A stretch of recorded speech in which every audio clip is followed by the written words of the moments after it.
Congressman, for some time you've been sounding the alarm on unemployment. Extended unemployment benefits are set to end December 28th for people who have been on unemployment 26 weeks or longer than 26 weeks.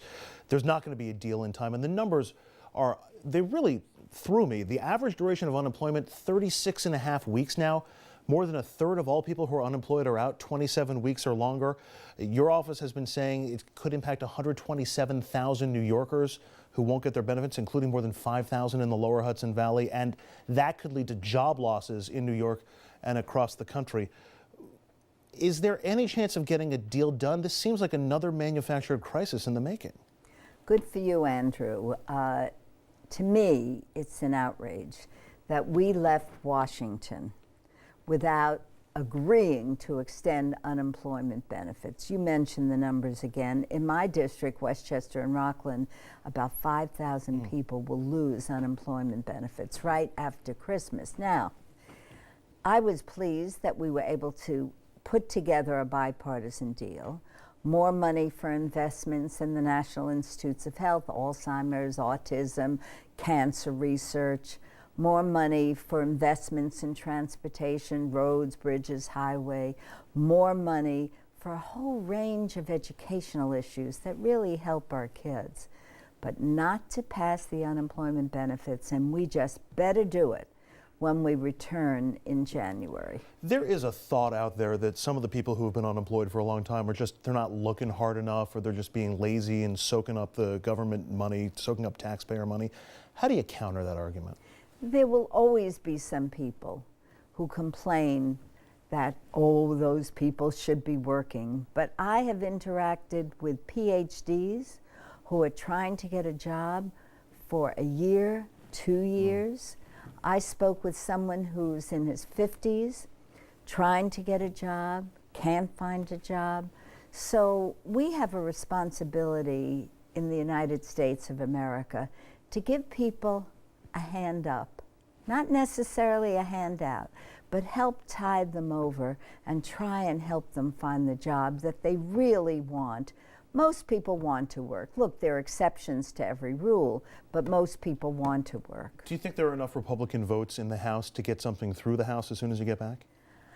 I would hope that after Speaker Boehner's comments about his extreme right wing, that most of the Republicans will understand how important this is, and certainly the majority of Democrats understand as well. I want to shift to health care, which still continues to dominate the headlines. The White House has been saying since day one it needs about 7 million people to sign up for health care by March. Right now they've got about 1 million people, and they really need healthy young people to sign up for this. What happens if they fall short of that number? Does the system fall apart? Is there funding for it? What happens? Look, I'm an optimist. I meet people with pre-existing conditions, whether it's cancer or most recently someone with a respiratory illness, who is so grateful that now that she has health care. I meet these people every day. They call my office. On the other hand, the rollout of the Affordable Care Act, or Obamacare, was a disaster, an embarrassment, no excuse for it. In fact, as with every major piece of legislation, there are problems with it, and we have a responsibility to work with the states, with the president, and the president must articulate those problems and the remedies, and they have to do it immediately. So there have been problems with it.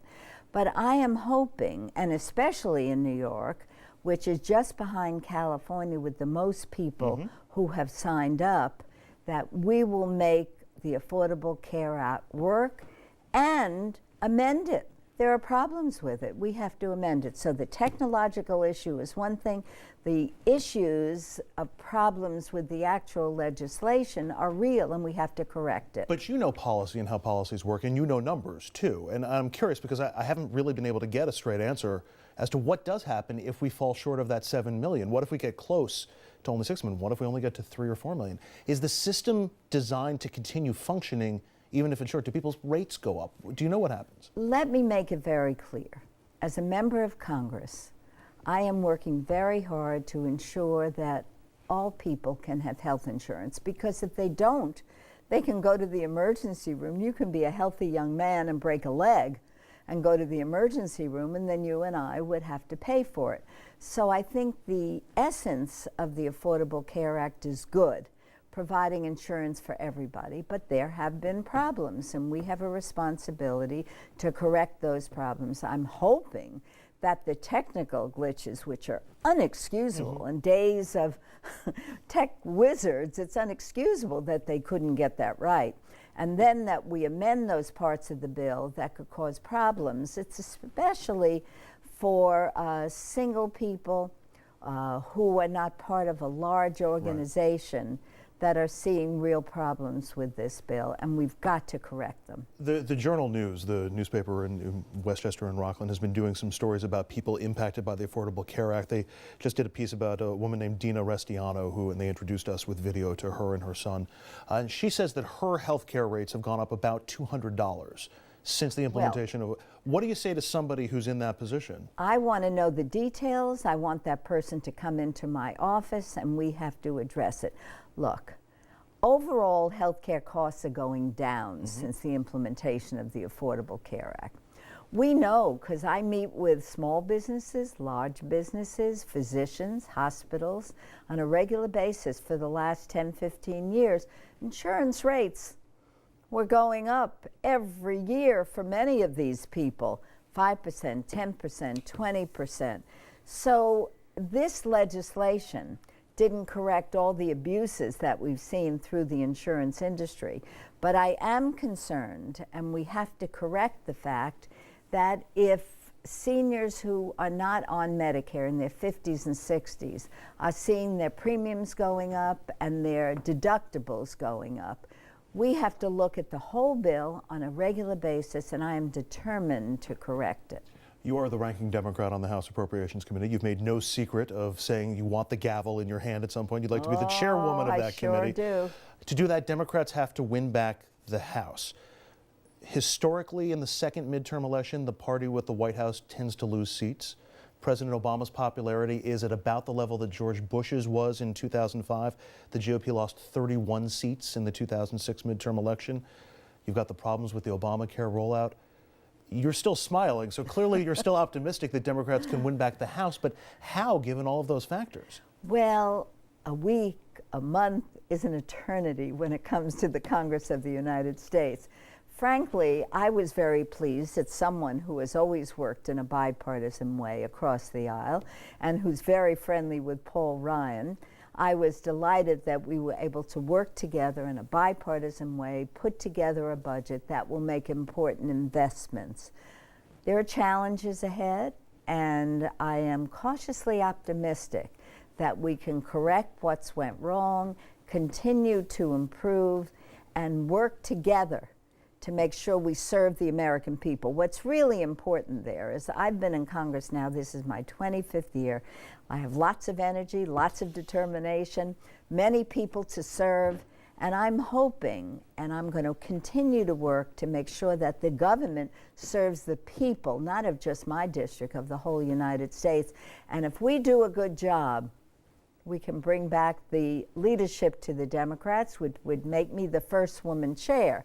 Now I'm the first woman ranking member of the Appropriations Committee, but I'd always rather be the chair. Which brings me to my final question. We've been hearing a lot about inequality, wealth inequality, income inequality. We've been hearing it from President Obama spoke about it, Bill de Blasio campaigned on it, Elizabeth Warren's been talking about it, even Pope Francis has been talking about it a lot.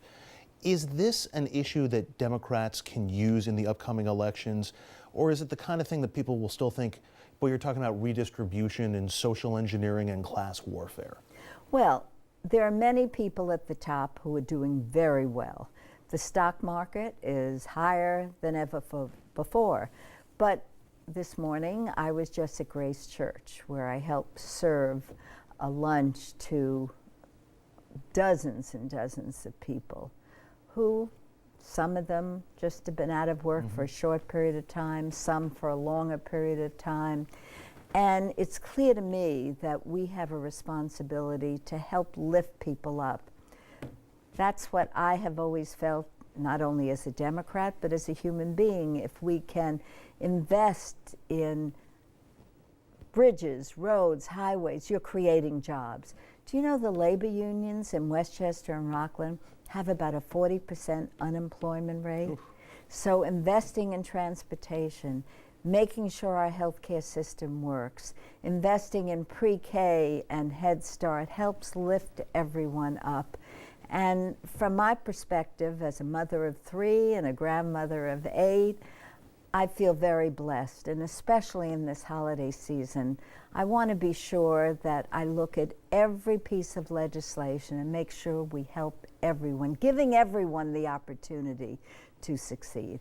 Congresswoman Nita Lowey, who is for now the ranking member of the House Appropriations Committee. Congresswoman, thanks for a few minutes. Thank you. Wonderful seeing you. Have a happy holiday. Happy holidays. Thank you.